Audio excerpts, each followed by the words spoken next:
Bismillahirrahmanirrahim. Assalamualaikum warahmatullahi wabarakatuh. Eh, yang terhormat Pak Firdaus, Ketua Umum SMSI, dan Bapak Ibu sekalian, terima kasih atas waktu yang diberikan kepada saya untuk hadir pada acara Grand Opening Press Club Indonesia Simposium Nasional Menyongsong Indonesia Emas 2045, Media Baru dan Platform Global Sebuah Keniscayaan. Nah, membaca tema ini tentu kita membayangkan Indonesia tahun 2045 seperti apa keadaannya gitu.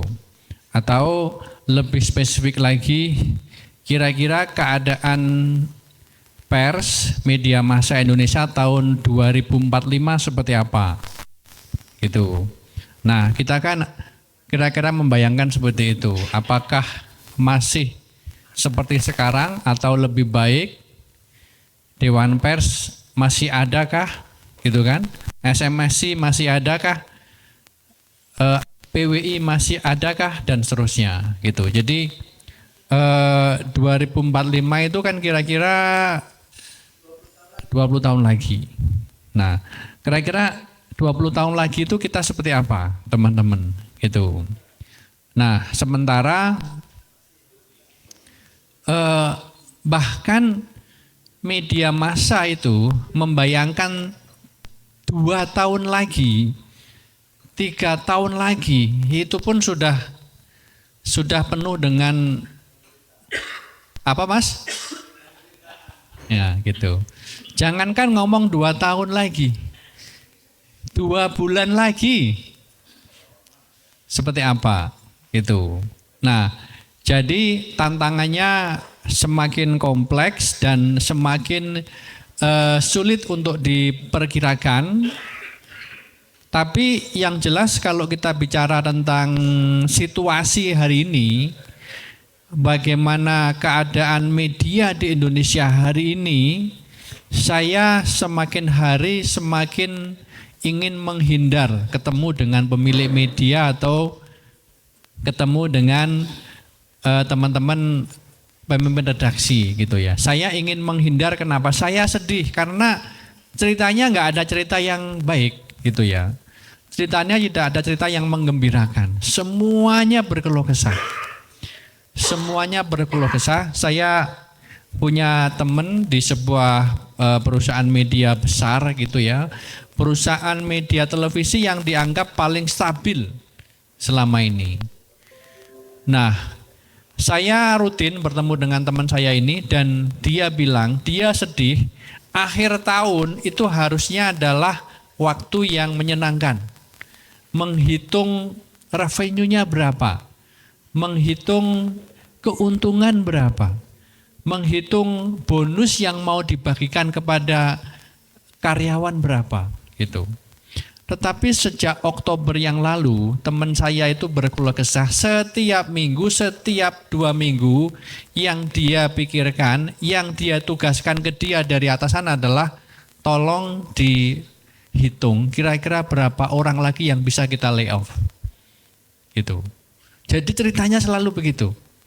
Padahal ini media yang paling sustain, media yang paling bagus ya, yang paling stabil, tidak bermain politik, dan ya dia profesional. Tapi itu setiap bulan 2 minggu sekali yang harus dia lakukan adalah menjawab pertanyaan dari atasan, kira-kira berapa orang yang bisa diefisienkan bulan ini gitu. Jadi boro-boro rekrutmen, boro-boro untuk investasi, yang jadi adalah layoff yang terus-menerus gitu. Nah, kita dalam situasi yang seperti ini, teman-teman, dan hal yang lain, jumlah media kita itu tidak berimbang dengan potensi ekonomi yang ada gitu. Jadi atas nama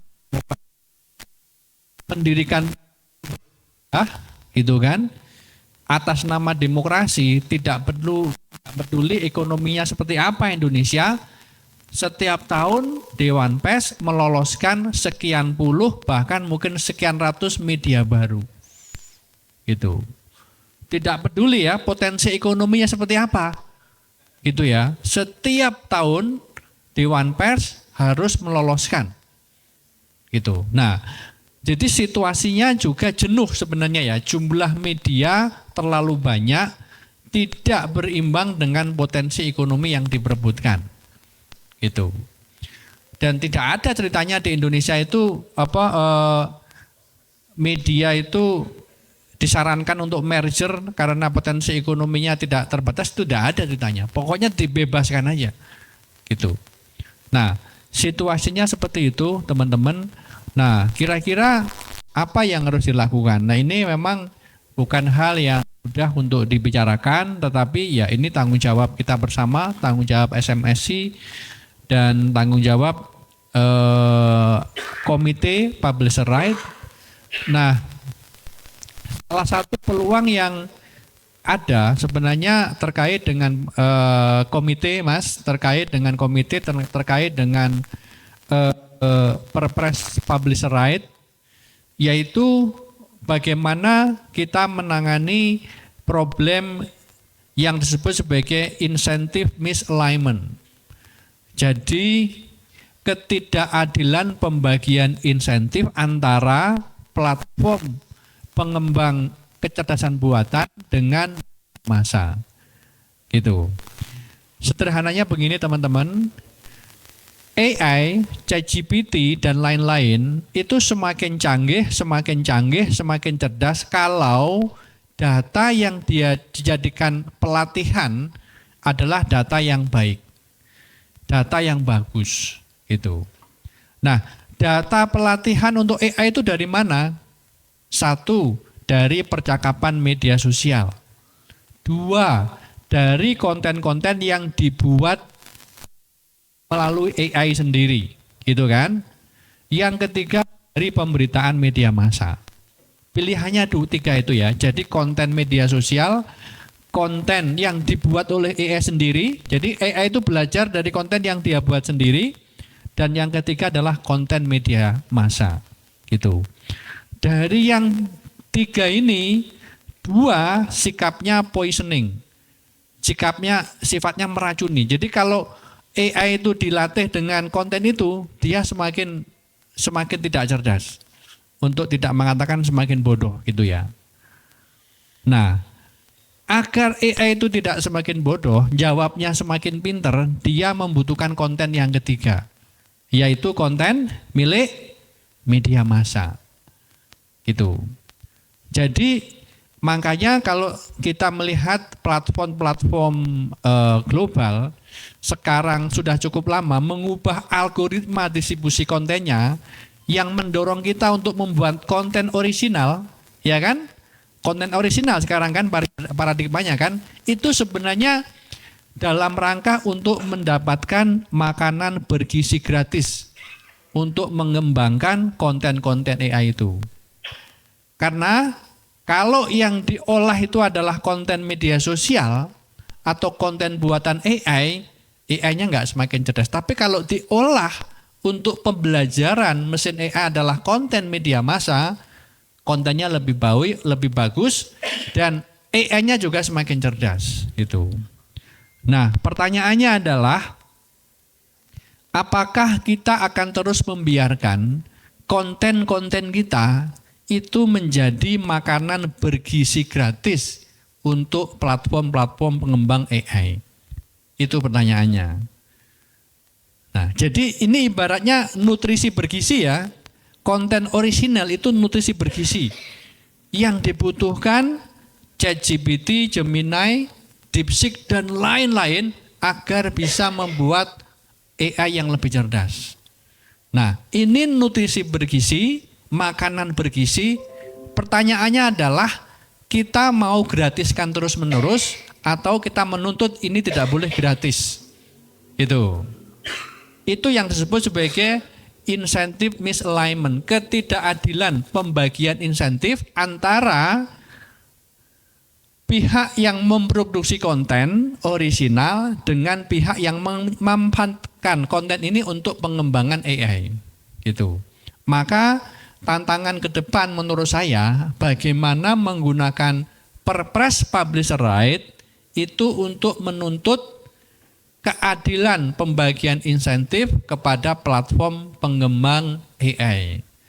Nah, karena selama ini kalau kita ngomong publisher right itu kan media massa berhadapan dengan mesin agregator, ya kan, mesin pencarian atau dengan platform media sosial. Nah, sebenarnya area yang harus dijangkau adalah platform pengembang AI gitu. Nah, ini sebenarnya kalau ini bisa dilakukan maka mungkin ada tambahan insentif, tambahan pendapatan untuk teman-teman yang serius mengembangkan konten orisinal gitu. Nah, yang kedua yang ingin saya sampaikan adalah sebenarnya menggunakan AI untuk produksi konten itu bisa menyebabkan semacam bunuh diri massal, teman-teman. Maksud saya begini, kalau yang menggunakan AI untuk produksi konten itu adalah 10 media dari 1000 media, gitu ya, maka 10 media itu akan mendapatkan keuntungannya, ya kan? Dia semakin produktif, kontennya semakin banyak, kontennya semakin berwarna. Itu kalau yang menggunakan AI adalah bayangannya aja 10 media dari 1000 media. Nah, tetapi situasi kan berubah terus ya teman-teman ya. Suatu saat 1000 media ini itu bisa menggunakan AI semua.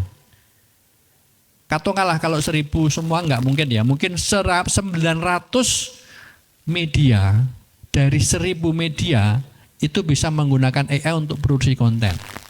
Yang terjadi adalah banjir konten. Konten begitu mudah, konten begitu banyak, ya kan? Karena semua media bisa menggunakan. Pertanyaannya, kalau kontennya itu banjir, banyak sekali, apa iya jualnya mudah? Gitu. Jualnya tidak mudah, teman-teman. Tuntutan pengiklan semakin tinggi. Pengiklan juga memiliki teknologi mekanisme AI tracker, iklan mereka tidak mau nempel di konten-konten buatan AI. Gitu. Itu yang saya maksud sebenarnya. Kalau semua media sudah bisa menerapkan teknologi AI untuk memproduksi konten, situasinya belum tentu lebih baik. Karena membuat kontennya banyak sekali, ya kan? Satu hari satu media yang awalnya cuma 100 konten bisa bikin 1000, tetapi pertanyaannya, monetisasinya seperti apa? Itu satu pertanyaan yang belum terjawab sebenarnya.